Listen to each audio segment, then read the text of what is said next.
عمرك اتخيلت انك تكون من 70,000 اللي هيدخلوا الجنة بدون حساب؟ مين هم دول وايه صفاتهم ومين بالتحديد اللي النبي بشره بانه منهم؟ النبي في يوم من الايام قال للصحابة بيبشرهم: وعدني ربي ان يدخل من امتي الجنة 70,000، مع كل 1000 70,000، و3 حسيات من حسيات ربي. يعني مش 70,000 بس، ده أكتر من 4,900,000,000. غير كده كمان 3 حسيات من حسيات ربي، يعني أعداد لا يعلمها إلا الله.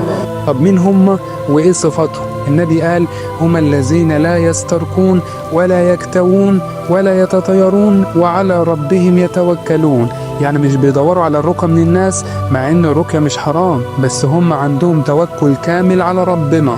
مش بيطلبوا الكي اللي هو الكي بالنار كنوع من العلاج، مش بيعتقدوا في التشاؤم.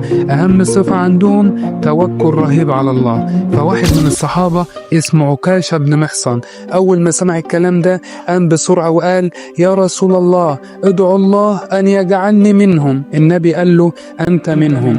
قام واحد تاني وقال نفس الكلام، فضحك النبي وقال له: سبقك بها عكاشة. وضحك ربنا من الموقف ده، ولما ربنا يضحك من حاجة فده يدل على رضا ربنا. فهمت ازاي؟